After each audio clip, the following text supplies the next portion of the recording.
To Physics Desire, we come up with a new topic, very interesting, very involving topic, that is Brownian motion.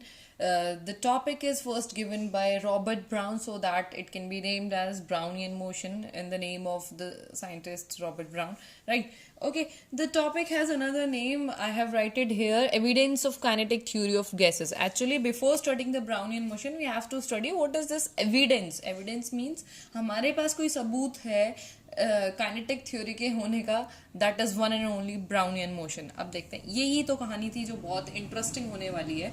1860 के दौरान बात हो रही थी कि काइनेटिक थ्योरी जैसी कोई चीज़ एग्जिस्ट करती है और उसका एग्जिस्टेंस डिपेंड कर रहा था पूरे एटम के एग्जिस्टेंस पे, एटम एग्जिस्ट करता है या नहीं.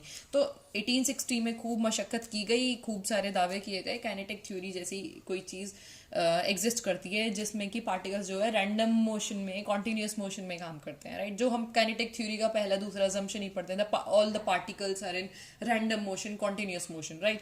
तो वो काइनेटिक थ्योरी की एस्टैब्लिशमेंट ही ऑब्वियसली. सो 1860 में जब ये बात हुई थी, so the scientist name Ludwig Boltzmann was working on it, but that time he was really opposed by a few of his colleagues or other scientists that there is no such thing as atom, there is no existence of atom, it is an unreal fact. उस time ये सोचा गया था.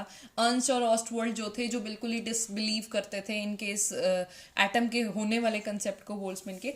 सो एक 1900 में भी फिर एक बात हुई, गुस्तावे जर्मन करके कोई साइंटिस्ट आए जिन्होंने कहा कि वाकई एटम जैसी कोई चीज़ होती नहीं है. जितना भी ये कॉन्टिन्यूस मोशन है, कॉन्टिन्यूस बिहेवियर है, वो क्यों है? क्योंकि पार्टिकल्स जो हैं वो इलेक्ट्रोमैग्नेटिक इन नेचर हैं, राइट. तो उन्होंने ये बात कह के सारी बात ही खत्म कर दी. जितना काम बोल्ट्जमैन ने किया था काइनेटिक थ्योरी पे, वो सब उन्होंने जो है मिटा दिया. तो 1900 में जब हमारी बात करी, क्या कहते हैं, बोल्ट्जमैन को जब ये पता चला कि ऐसा ऐसा कहा गया है, भाई कोई एग्जिस्टेंस ही नहीं है काइनेटिक थ्योरी का क्योंकि एटम एग्जिस्ट नहीं कर रहा, तो भाई बोल्ट्जमैन उस टाइम डिप्रेशन में आ गए. और उन्होंने बहुत काम क्योंकि इस पे किया था और उनका दावा था कि ऐसी कोई चीज़ एग्जिस्ट करती है. अब इतना डिप्रेशन हुआ, 1906 तक सुसाइड कर लिया गया. So that was really bad thing, क्योंकि एक फिजिक्स का वहीं दफन हो जाना, ब्रांच ऑफ फिजिक्स का. बट इन्हें ये नहीं पता था 1905 में आइंस्टीन ने जो है 5 पेपर पब्लिश किए थे, जिनमें से थ्योरी ऑफ रिलेटिविटी पे भी एक था, फोटो इलेक्ट्रिक इफेक्ट पे भी एक था, और महज ये 26 साल की उम्र में किया गया काम था आइंस्टीन के द्वारा. But one of the paper which tells about the thermal agitation या thermal motion of the particles. तो वो थर्मल मोशन का जो जिक्र उन्होंने अपने पेपर में किया था, that is nothing the Brownian motion of particles. अभी देखते हैं ये हुआ क्या था. उनका ये पेपर बहुत हेल्पफुल रहा काइनेटिक थ्योरी ऑफ गैसेस को इवॉल्व करने में, उसको डिस्क्राइब करने में.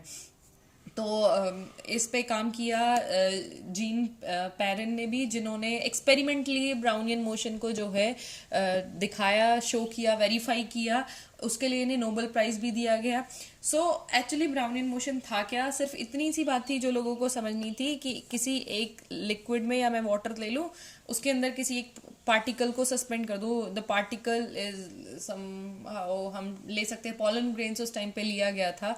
और पॉलन ग्रेन्स में देखा गया कि कुछ एक ऐसा अजीब सा कॉन्टिन्यूस मोशन था. माइक्रोस्कोप से जब इसको स्टडी किया गया था कि किसी लिक्विड के अंदर, इस पे इतना रैंडम मोशन इसके अंदर था जो कि मतलब एक तरह से क्या है, एक मैजिकल चीज़ थी जिसको पता ही नहीं चल पा रहा था उसका कॉज क्या है. तो इस पे काम किया गया, इसकी स्टडी की गई. हालांकि आइंस्टीन ने बहुत सारी चीज़ें पहले क्लियर कर ली थी. आइंस्टीन ने अपनी थ्योरी, थर्मल थ्योरी पे जो बात कही थी, उसमें मैथमेटिकली इसको थोड़ा सा डिस्क्राइब वो कर चुके थे. तो देखा गया कि ये पार्टिकल, इस पे कॉज क्या है काम करने का. तो उस सब के बारे में हमें रॉबर्ट ब्राउन ने बताया, जिन्होंने बताया कि अगर हमारे पास कोई पार्टिकल है, वो किसी लिक्विड के अंदर है, तो उसके ऊपर जो है बहुत सारे फोर्सेस लग रहे हैं due to the liquid, right. And these forces acts from all directions. अब भाई ऑल डायरेक्शन से फोर्स हैं, तो समहाउ ये फोर्सेस एक दूसरे को बैलेंस कर देंगे.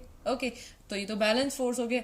एनी हाउ हम कह सकते हैं कि ये हमारा मॉलिक्यूल जो है रेस्ट पे रहेगा, ये मूव ही नहीं करेगा, क्योंकि हर डायरेक्शन से सेम फोर्स हमारा लिक्विड लगा रहा है. तो भाई ये तो यहीं खत्म हो गया, ब्राउनियन मोशन क्या रहा.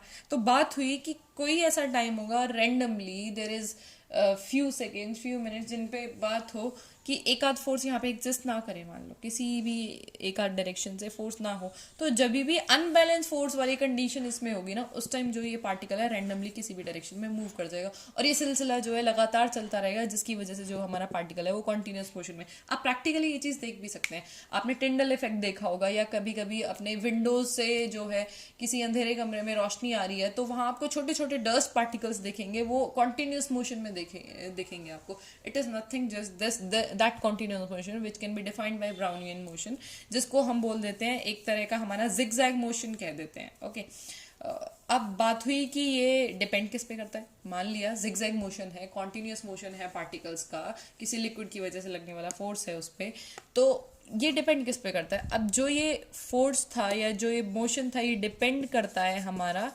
दो चीज़ों पे। एक तो हमारे टेम्परेचर पे।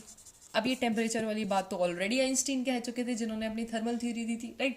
और दूसरी चीज़ उन्होंने कहा था साइज ऑफ मॉलिक्यूल। ओके, इनका कहने का मतलब जो था, टेम्परेचर अगर हम बढ़ा दें, सोचने की भी बात है, अगर किसी बीकर में मैं कोई सोल्यूशन लूँ, उसमें कोई सस्पेंड कर दूँ पार्टिकल पॉलन ग्रेन्स जैसा, तो अगर मैं इसको फ्लेम दे दूँ या मैं इसका टेम्परेचर इंक्रीज कर दूँ, तो इसके वाटर मॉलिक्यूल्स जो है वो उनकी वेलोसिटी इंक्रीज हो जाएगी, काइनेटिक एनर्जी इंक्रीज हो जाएगी। काइनेटिक एनर्जी इंक्रीज होने के बाद ही इस पे जो है फोर्सेस जो है वो इंक्रीज हो जाएंगे, और ये बहुत बहुत जल्दी जल्दी मोशन करने लग जाएगा, कंटिन्यूस मोशन जो है वो और जल्दी होने लग जाएगा। तो मतलब टेम्परेचर के साथ ये मोशन क्या है, इंक्रीज होता है, बढ़ता है। सिमिलरली साइज ऑफ मॉलिक्यूल, जितना छोटा साइज मॉलिक्यूल का उतना ज़्यादा उसमें ब्राउनियन मोशन, या मैं कहूँ जिगजैग मोशन जो होगा।